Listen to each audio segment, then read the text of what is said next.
There is a very strange historical transformation that very few people notice. Today we live in an age where the word pride is heard everywhere. People speak constantly about pride, pride in their identity, pride in their choices, pride in the group they belong to. And yet, if we pause for a moment and ask what this word actually means, we encounter something deeply paradoxical. Because the idea of pride has passed through three enormous transformations in the history of Western civilization. In the ancient world, pride was a virtue. In the medieval world, pride became a sin. And in the modern world, pride has become a declaration of identity. The meaning of pride, Hyperiphania. What was lost through these historical transformations was the original meaning of the word pride. In Greek, the word for pride is Hyperiphania. It comes from hyper, how we say hyper, meaning above or beyond something, and pheno, meaning to appear, to shine, to bring into view. And the verb pheno is related to phos, which means light. So at its deepest level, the word does not simply describe a feeling or superiority. It describes someone who appears above, someone who stands out, someone who becomes visible, radiant, prominent. To appear in this sense is not just to be seen, it is to shine, to manifest, to emerge into the light. So in that sense, pride originally carried the idea of elevation, of distinction, and of magnificence. But like many powerful words, it also developed an ironic or negative meaning. Someone who appears too much, who seeks to stand above others, someone who can be understood as arrogant. So the same word could refer both to nobility and hubris. And this dual meaning mirrors something. That greatness and arrogance are dangerously close to one another. The difference is not in visibility, but in substance. True elevation comes from inner worth. False elevation comes from display. And this is precisely where the ancient Greek and Roman concept of Megalopsychia enters. Megalopsychia means greatness of soul. It was not about appearing superior, it was about actually possessing the depth, the strength, and dignity that makes greatness real. In other words, they did not glorify pride as just self-assertion. This word did not mean what we understand today. It did not mean label, it did not mean arrogance, it did not mean vanity, it did not mean considering oneself superior to others. It meant something far deeper. It meant a soul that is capable of standing at the level of great things. And to understand this, we must return for a moment in the world of ancient Greek philosophy. The philosophers would probably describe the great-souled person as someone who considers himself worthy of great things. But there is a crucial condition. He must actually be worthy of them. If someone believes he deserves great things without being worthy, he is not great-souled, he is just arrogant. But if someone is truly worthy of great things, yet considers himself insignificant, then he is small-souled. The greatness of soul is in the balance of these things. It is neither arrogance and not servitude. It is the accurate knowledge of one's own worth. And here we encounter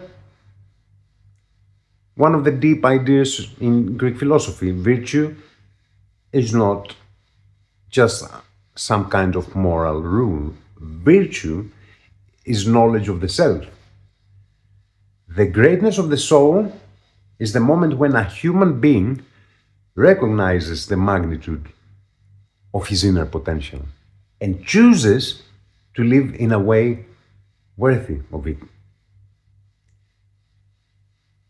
And we have Hyperiphania and Megalopsychia. Megalopsychia means a great soul. It does not mean that someone thinks himself important.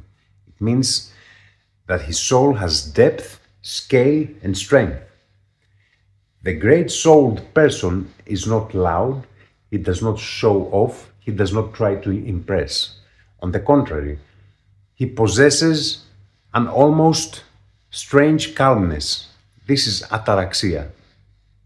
He does not boast, but he doesn't also diminish himself. He does not seek validation from the crowd because his worth does not come from the crowd. It comes from the quality of his soul. Historical examples of greatness of soul. If we want to understand this idea more clearly, we can see it through historical examples. Maybe the most famous example of greatness of soul in philosophy is Socrates, his attitude towards death. When the Athenian court condemned him to die, his students and his friends could not accept it because they knew that the verdict was unjust. So they actually arranged his escape. And this escape would have been easy. The guards had already been bribed. So all Socrates had to do was to leave. And yet he refused. Not because he was afraid, not because he wanted to die, but because he believed that a human being must live according to the principles of his soul. If he escaped, he would have betrayed his own self, the very philosophy that he was teaching. He would have betrayed justice, that he knew that mattered more than survival, that integrity matters more than comfort, and that the condition of the soul matters more than the condition of the body. So for Socrates, living unjustly, it was just not an option. A very different but equally powerful example is King Leonidas of Sparta. When the Persian army advanced into Greece, the Spartans knew that they could not win. The Persian army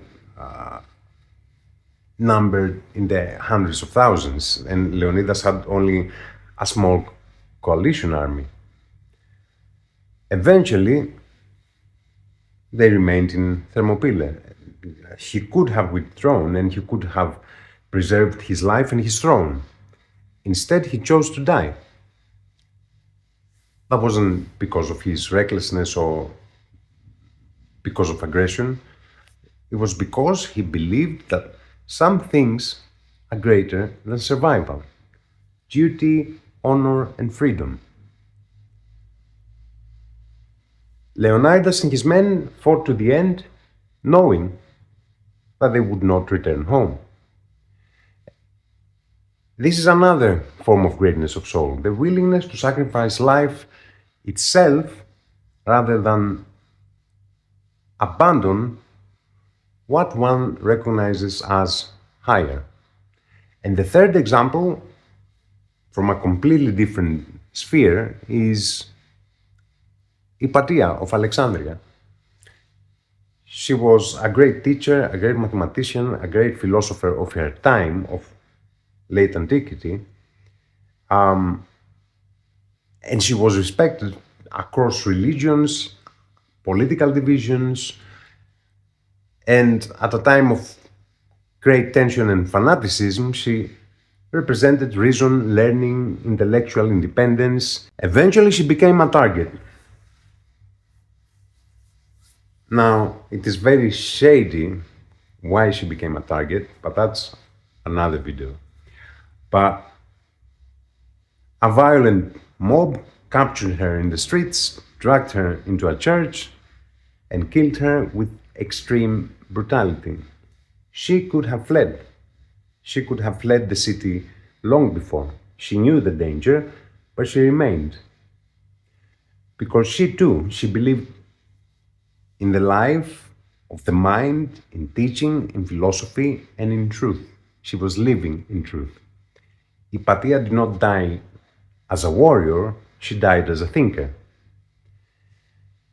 And yet, her death reveals the same inner quality, a refusal to abandon one's principles even when facing violence. So we have Socrates, Leonidas, Hypatia. 3 different lives, 3 different kinds of courage. But it's the same underlying spirit, pride. A soul that does not collapse under fear, a soul that does not trade integrity for safety, a soul that recognizes something greater than just surviving. This is what the Greeks and the Romans meant by greatness of soul. We are not talking about dominion, we are not talking about arrogance, we are not talking about the desire to appear superior. Of course, these things existed in every period of history, but this is what the word meant. It is the capacity to stand firm when everything pushes you to surrender your deepest principles.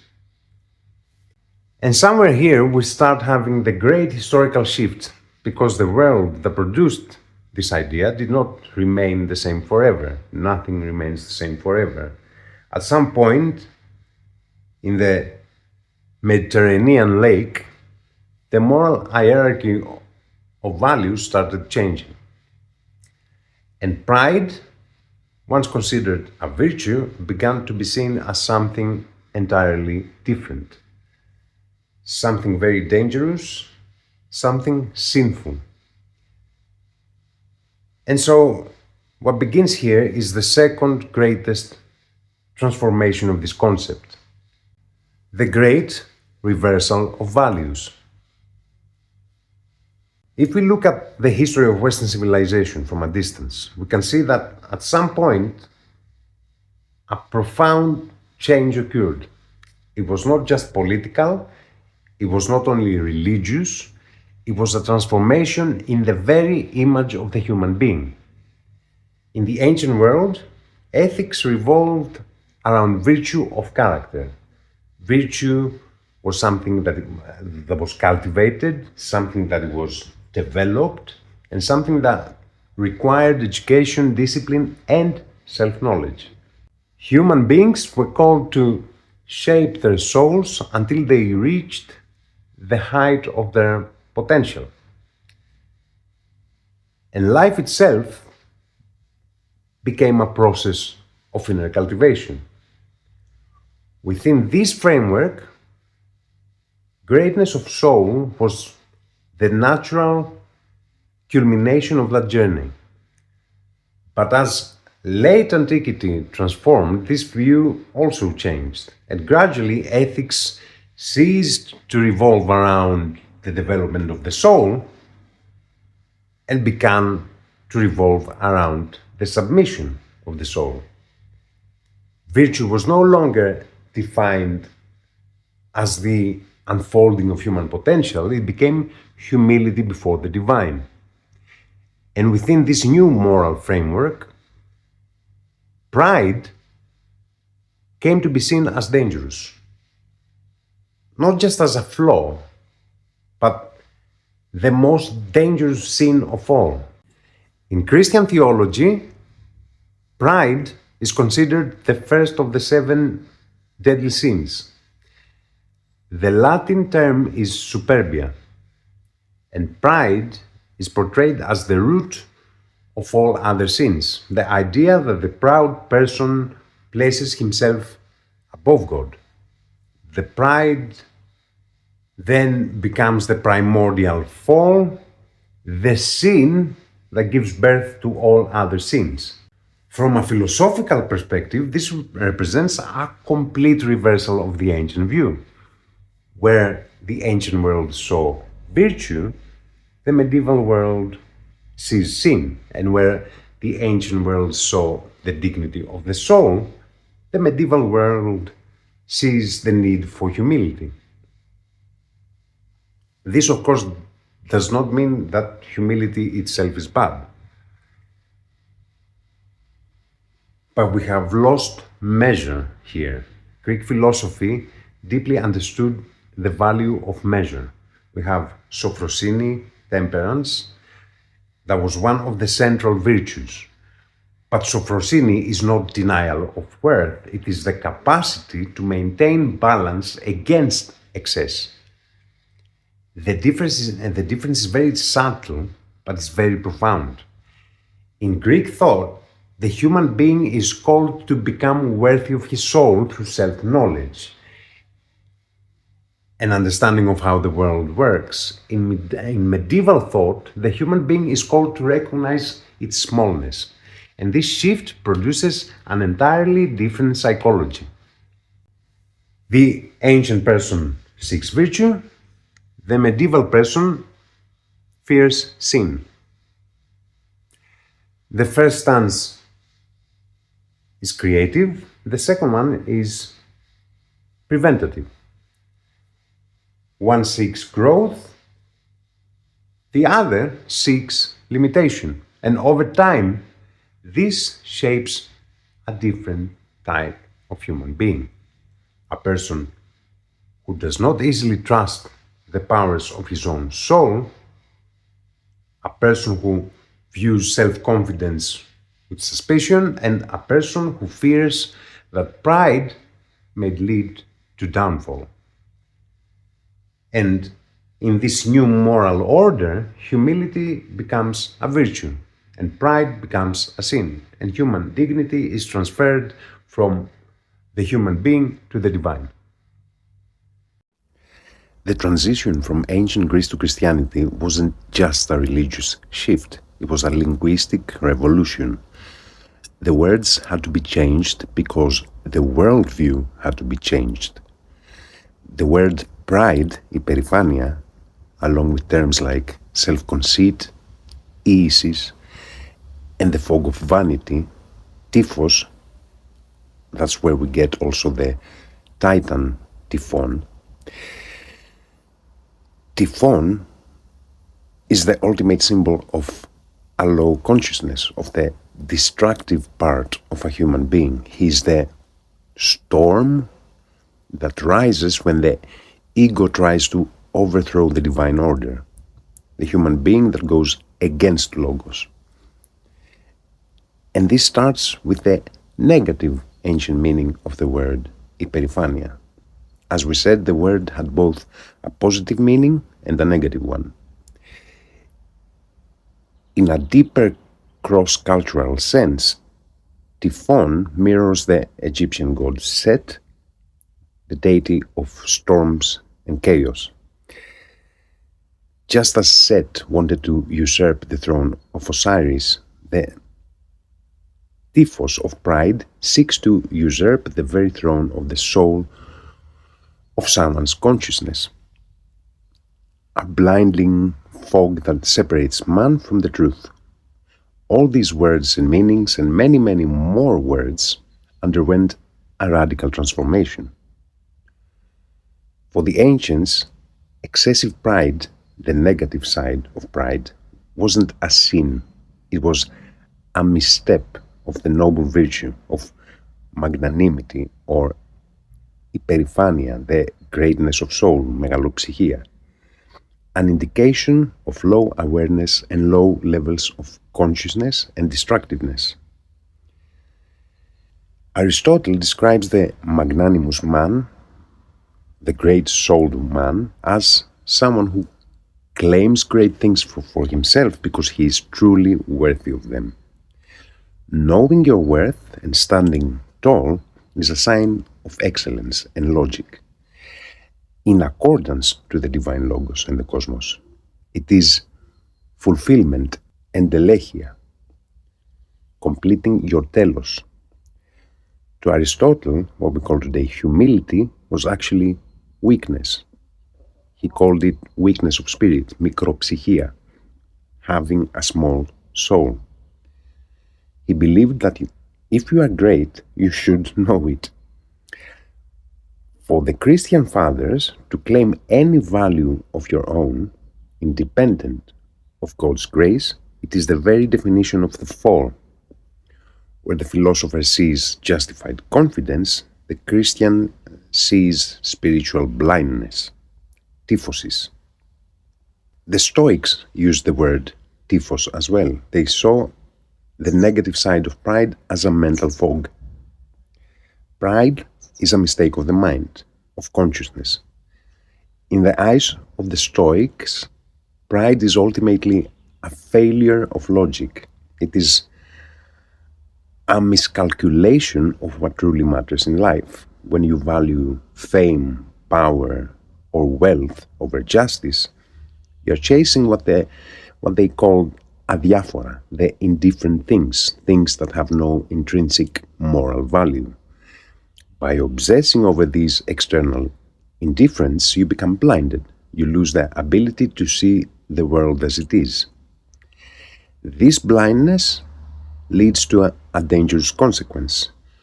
You no longer understand the limits of your own freedom. When the ego expands through pride, it begins to override the space of others. You fail to recognize where your freedom ends and where the freedom of your fellow human being begins.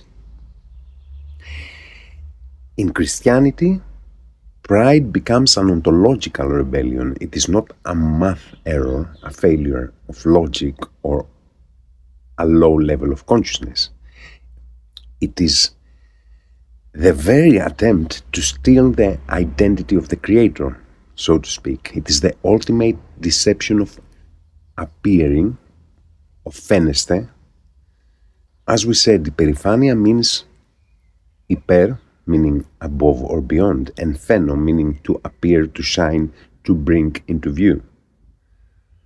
For Christianity, it meant trying to appear above one's true nature, a creature trying to act like the Creator.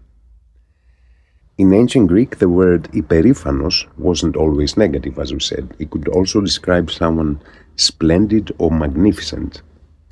However, Christianity leveled the word, crushing its egocentric meaning by introducing the concept of Kenosis, the voluntary emptying of oneself. The term comes from the Greek word kenos, which means empty. In a theological context, it refers to the self-emptying to receive God, to receive the divine grace. What is the paradox here? While Christianity brought kenosis to the forefront of theology, the concept was already present in the training of the ancient philosopher. For a disciple of Socrates, of Plato, or the Stoics, the path to wisdom required a deliberate emptying of the soul. In philosophy, this is called catharsis, which means purification. So in philosophy, kenosis was one of the methods. You emptied yourself of the noise, of your passions, of distractions, of your wrong thinking, to reach autarkia, which is self-sufficiency. The goal was to become a full, unshakable, and independent individual living in balance with the Logos and justice, where Logos was not the word of God, but the very nature of the cosmos and the divine. In Christianity, Kenosis became an ontology. You empty yourself not to become self-sufficient after, in balance with the Logos. This would be considered a sin. You did it to receive the divine grace. All of this conflict reaches its peak in how we define height. Christian writers like St. Gregory, the theologian, used the language of philosophy but flipped it upside down. For the ancients, height was achieved by the ascent of the healthy ego through self-actualization and the triumph of the will, in balance with the cosmic logos. In the new world of Christianity, height is descent, the plunge into humility.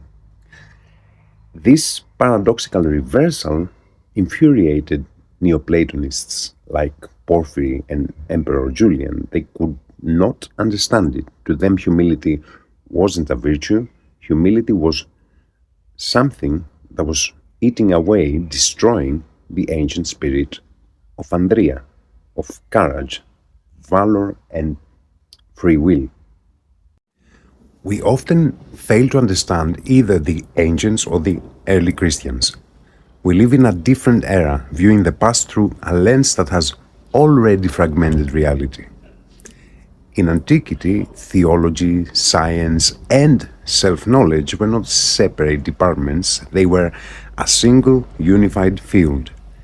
Everything was divine because everything was an emanation, εκπόρευσης, from the one.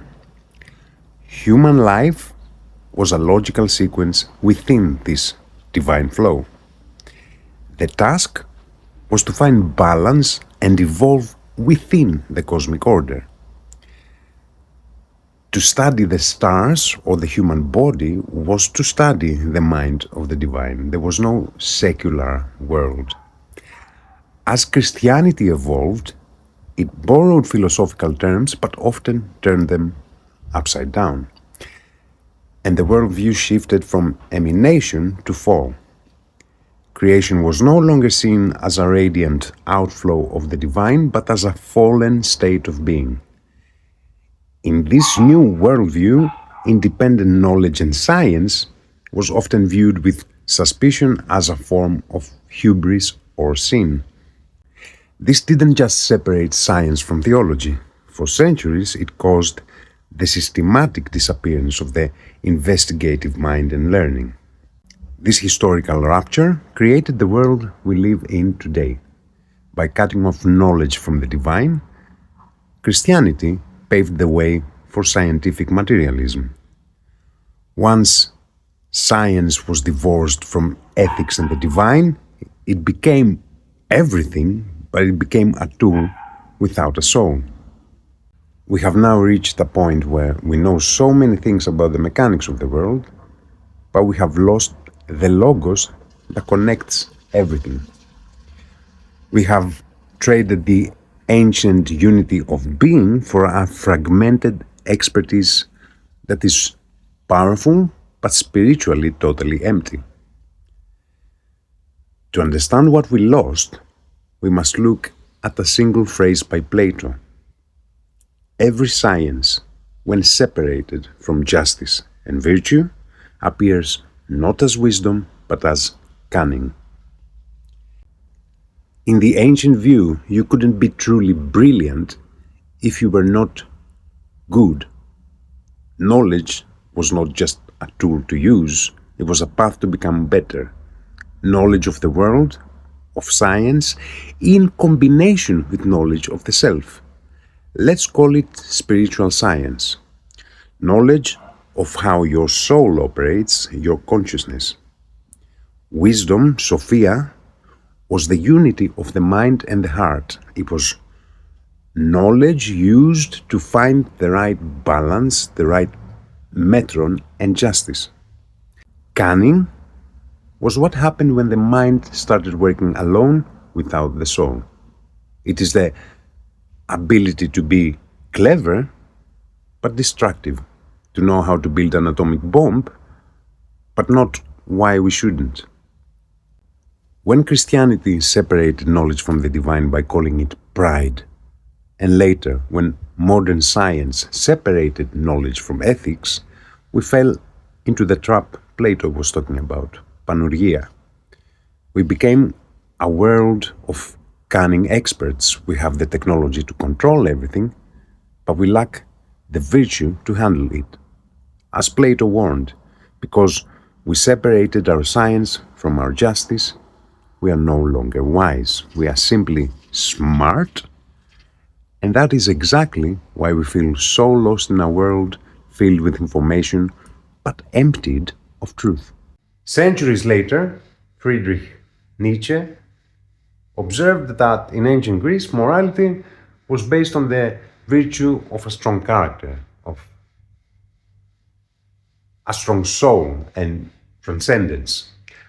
But when this morality was replaced by the morality of humility, something happened there. And he called it a re-evaluation of values. The virtue of the strong becomes vice, and the weakness becomes virtue. And humility becomes moral superiority, and pride becomes a sin, and strength becomes suspicious, and weakness becomes morally elevated. Now, whether one agrees with Nietzsche or not, that's another question. I personally agree with a lot of the things that Nietzsche said, but totally disagree on some other things that Nietzsche said, but that's another subject. But his observation reveals something very crucial, that moral values are not static, they transform with civilization. But what did Nietzsche truly understand and what did he miss?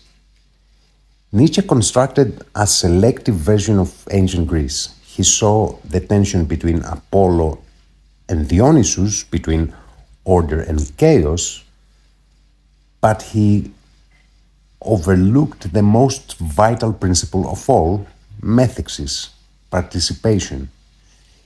He viewed the ancient hero as a solitary force of will, but for the ancients, a human being was never truly solitary. Greatness was not about individual dominance, it was about participation in the divine.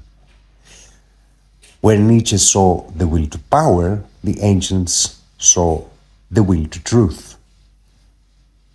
By focusing only on the strength of the character, Nietzsche missed this sacred balance. He missed the fact that ancient virtue wasn't just pride, it was the soul's alignment with a cosmic justice that was far greater than any single man. He described the reversal of values, but he failed to see that both the old and the new worlds had lost the same thing, the connection to a unified logos. So pride enters its second great form. From the greatness of soul of antiquity, we move to the humility of the Middle Ages. But history does not stop there. As societies secularize and religious worldviews start losing their dominance, a third transformation begins. And here we enter perhaps the most paradoxical chapter of all, the modern transformation of pride. And so we arrive at our own time, after centuries in which pride was treated as a sin. The modern world gradually moves away from its medieval morality. Society becomes secular, religious authority started declining, and human beings once again started speaking about human dignity, about rights, about freedom, and so on. And pride appears to return. But it returns in a form that is very different from that of antiquity. Ancient pride had a clear orientation, the cultivation of the soul. Greatness of the soul did not concern what one publicly declared, it concerned what one truly was. Character, virtue, inner quality. Modern pride often follows a completely different path. It does not begin with inner cultivation, it begins with identity. A person declares pride in belonging to a particular group, a particular category, ideology, or collective identity. So pride shifts from soul to label, from essence to declaration, from inner development to public identity. If we examine this more deeply, we can see something very striking. In ancient philosophy, the central question was, who are you? Not what group you belong to, not your ideology, not your social category, but who you are as a human being, the quality of your soul and the quality of your character. In modern society, the question has become, what category do you belong to? Identity begins to replace essence, and pride becomes associated more with category than actual character. And this, of course, creates a paradox. Modern humans speak constantly about pride, yet this pride has very little to do with inner development of the soul. It is tied to a public image, to how one presents oneself, or the identity he adopts. And here what emerges is an image that recalls something from the ancient times, the mask. Because in ancient theater, the actors wore masks to portray roles. The mask was not the face, it was the role. In modern society, many people increasingly identify with the mask they wear. Social roles, ideological identities, public images, all of these things. And pride then concerns the identity of the image, not the quality of the self.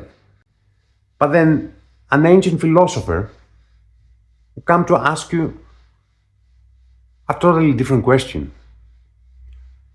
What remains when all the masks are removed?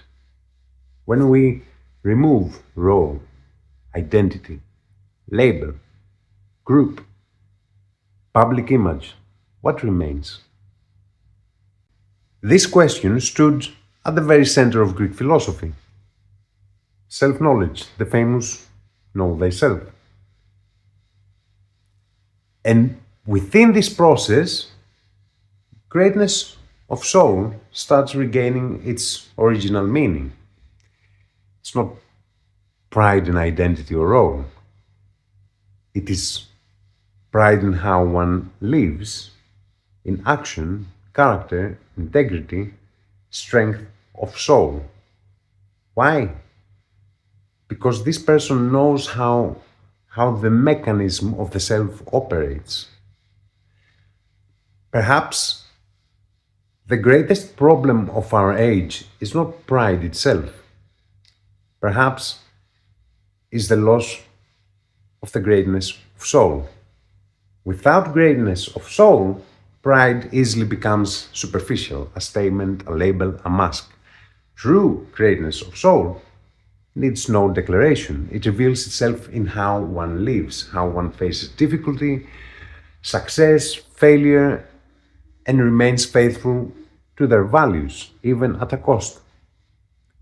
So pride has passed through these three transformations: virtue in antiquity, sin in the Middle Ages, identity in modernity.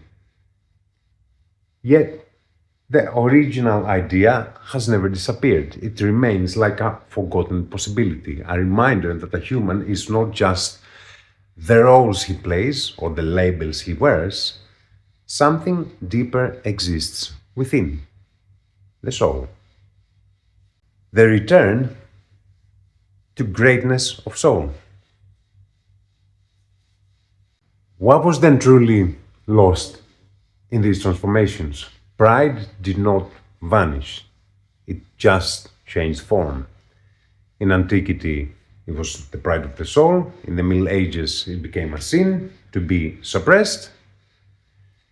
In modernity, it often becomes pride of identity. What disappeared was the balance described by Greek philosophy. Greatness of soul was not arrogance, superiority, or contempt. It was the ability to know the magnitude of one's soul and live accordingly. The great souled person does not constantly seek validation. He does not live by public opinion. His worth is internal, which allows him to remain calm. Such a person does not concern himself with any trivial matters. And this is not out of indifference, but orientation towards what is greater. And here we have the massive difference between the ancient worldview and the modern one. Today, humans are bombarded with external images, identities, roles, categories, declarations. But rarely they are asked, who are you truly?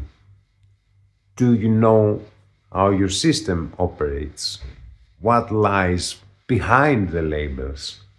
What is the quality of your soul? Greek philosophy began precisely with this question, self-knowledge. Without self-knowledge, neither virtue nor greatness of soul can exist. So, greatness of soul requires turning inward, not in an egoism, but in understanding and awareness. The pride of the mask is easy. You declare an identity, you join a group, you adopt a role. Greatness of soul is very difficult. It must be cultivated, built, and it needs to be embodied. It is not granted by society. It is not granted.